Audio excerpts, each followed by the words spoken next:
전임 맡고 있는 최형두 의원 연결돼 있습니다. 의원님 안녕하세요.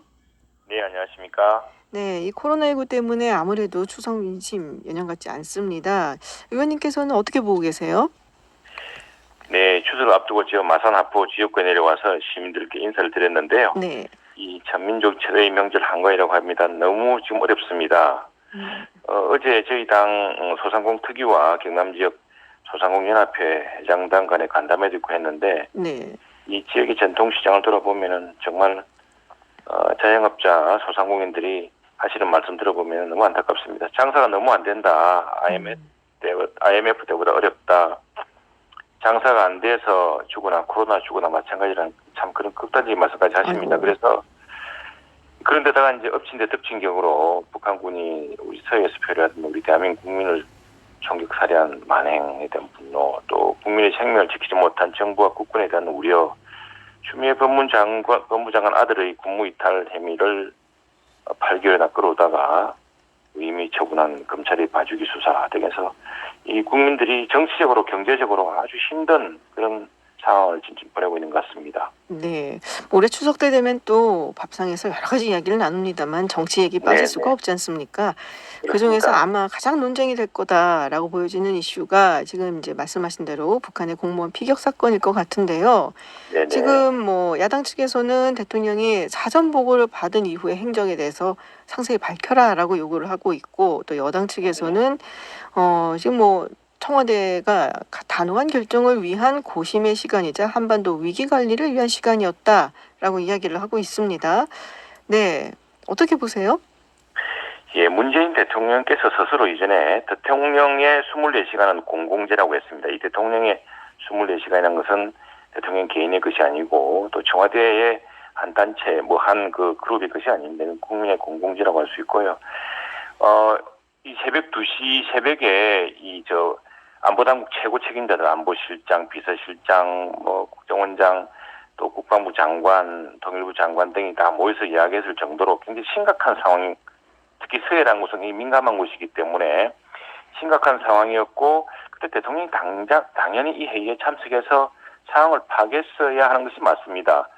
이게 대통령이 첫 서면 보고를 받은 20일 오후 6시 36분부터 청와대 대변인 공식 브리핑이 난 24일 오후 5시 15분까지 47시간 동안 네네. 대통령이 한마디도 안 하고 뭘 하고 있는지를 국민들이 알 권리가 있다는 겁니다. 그리고 이게 지금 뭐 안보의 시간, 이건 뒤에 지금 우리 청와대에서 이 대통령의 행위를 합리화하게 한 이야기고요. 이 문제는 사실은 우리 국민의 생명이 걸린 문제일 뿐 아니라 한반도 위기 관리를 위해서는 그 시간에 단호한 시기에 아주 중요한 시기에, 그래서 그것을 저희들은 항상 가장 중요한 골든타임이라고 하지 않습니까? 네네. 골든타임을 놓치면 정말 수습하기 힘들거든요. 네. 그 당시 골든타임은 국민의 생명을 구하는 거였습니다. 그리고 북한이 이러한 만행을 저지르지 못하도록 사전 경고를 한다거나 설득을 한다거나 이런 시간이 중요했고요. 그런 시간에 대한 것을 놓쳤다는 것이 가장 큰 쟁점이고, 네, 근데 또한 여당 측에서는 지금 이게 첩보 수준이었고, 그래서 그거를 뭐 다 점검을 한 다음에 그 다음에 이제 보고를 하려고 기다린 것이다. 그 무리가 전혀 없다라고 주장을 하는데요. 그게 이제 대통령이 나중에 47시간이 문제되니까 네네. 사후에 다시 모든 것이 다시 복귀되면서 거꾸로 가고 있는 과정 같은데요. 그런 첩보를 가지고서 새벽 1~2시에 안보실장, 청와대 비서실장, 장관, 국방장관, 통일부 장관이 다 모이지 않았겠죠. 그 정도 되면 이미 지금 저희들이 이제 우리 정부의 그 국방부의 정보 능력, 이른바 감청 자산이라든가 이런 것들 때문에 지금 다 밝힐 수 없는 대목이 있을 것입니다. 그러나 초기에 국방부가 그렇게 밝히고 발표했을 정도 되면은요, 그 국방부가 그런 발표는 굉장히 중요합니다. 이거는 국방부의 네. 판단이라는 것은 바로 발표를 할 것이냐, 응사를 할 것이냐, 말하자면 교전을 할 때 어떤 원칙에 따라서 진행되는 중요한 판단이기 때문에 허투루 그렇게 전문이 하듯이 하지가 않습니다. 그런데 이제 그걸 가지고 사후에 이렇게 이야기한 것 같은데, 그래서 이제 그런 점 때문이라도 그러면 국회에서 한번 제대로 네네. 이야기를 들어보자는 것이 야당의 주장인데, 네. 또 그건 또 하지 않겠다고 합니다. 지금 공무원 유족 대표가 지금 외신 기자들 상대로 기자회견을 가졌습니다. 그래서 국제기구를 통한 공동조사단 구성을 요청을 했어요. 자, 우리 정부에서는 그리고 북한과의 공동조사로 제안을 또 했는데 북한 측에서는 아직은 응답이 없습니다. 어떻게 보세요? 이 부분에 대해선? 이게 지금 우리 그래서 제가 국회에서 여야가 만장일치로 대북 규탄 결의안을 내고 그다음에 이 문제를 명명백백하게 조사해야 되고 이렇게 하자고 한 것인데 지금 우리 정부 여당의 태도를 보면은 북한이 전혀 그럴 필요를 느끼지 않을 정도로 행동하고 있지 않습니까? 아니 뭐 북한이 아주 이례적으로 사과를 했고 의기만 해도 정말 유사상 뭐 심지어 세계 외교사에서 유례가 없는 것이라고 정말 택도 아닌 소리를 하고 있습니다. 그러니 북한으로서는 무엇이 답답해서 우리 정부 여당이 북한의 편에 서서 그렇게 다 옹호를 해주는데 이 공동조사에 응하겠습니까? 이럴 때요 우리가 북한에 대해서 정말 사람의 생명에 관한 문제 아니겠습니까? 또 북한도 이제 국제 규범에 따라서 국제적인 인권의 기준, 국제적인 어떤 그 기준에 따라서 행동해야 된다는 것을 단호하게 우리가 알려줘야 되고 그런 점에서도 필요했는데 뭐 우리로서도 추차도 지금 여당이 마지못해 뭐 공동조사랑을 이야기합니다만은 이런 소극적인 태도로는 북한이 움직일 필요를 느끼지 않겠죠. 아마도 그러나 북한은 유엔 안보리라든가 국제적인 이제 문제로 올라가면은 상당히 좀 다르게 이제 위주화 생각할 겁니다. 이 국회에서 대북 규탄 결의안 채택이 무산됐단 말이에요. 지금 뭐 민주당 측에서는 뭐 긴급 현안 질의를 꺼내 들어서 그렇다. 확실치 않은 그 사체 훼손 부분을 자꾸 집어넣으려고 한다라고 이야기를 하고 있어요. 국민의힘 입장은 무엇인가요?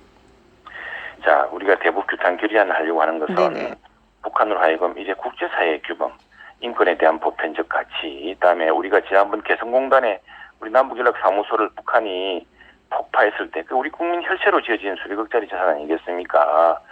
그랬을 때도 우리 국회는 특히 여당은 아무리 대응을 하지 않았습니다. 그런데 이제 우리가 북한에게 가르쳐야 되는 것이죠. 이게 남북 교류를 위해서도 또 북한이 개방사회로 가고 국제적 투자를 받고 국제사회와 교류하기 위해서도 남의 국민 사람의 목숨, 그다음에 재산 보호 이런 건 철저해야 된다는 걸 가르쳐야 됩니다. 그래서 이 책임자가 누구냐를 가려야 되는 것이고 이런 것인데 원래 이제 우리가 제안했을 때는 지난번에 국방부의 보고를 받고서 채택한 여야 공동 결의문이 있습니다. 국회 국방위 결의문이 있죠.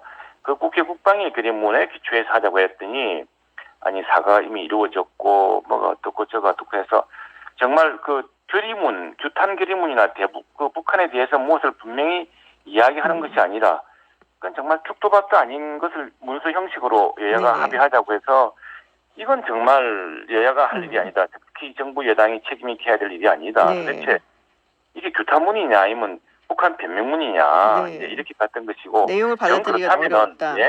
그럼요. 이 규탄문은 규탄문다워야죠. 그리고 북한에 분명한 경종을 울릴 건 울려야 되고요. 그래서 만약 그게 어렵다면 좋다 그러면은 지금 사실관계가 다르다고 하니 사실관계 한번 밝혀보자. 못하겠다고 이제 결의문도 뭐 채택 안 하겠다. 우리 국민의힘에 대해서 상투적인 정치투쟁이다. 뭐 이렇게 이야기를 하는데 분명히 하고 싶은 것은 이 정의당조차요. 정의당 그리고 국민의당조차 공동 결의문 하자. 그리고 여기에는 강력한 대북 경고와 국민의 규탄 의지가 담겨야 된다고 지금 생각하고 있습니다. 알겠습니다. 저희가 시간이 별로 없어서요. 마지막으로 짤막하게 답변 부탁드릴게요. 국감 이제 다가오는데요. 연휴 끝나면은 바로 시작이 됩니다.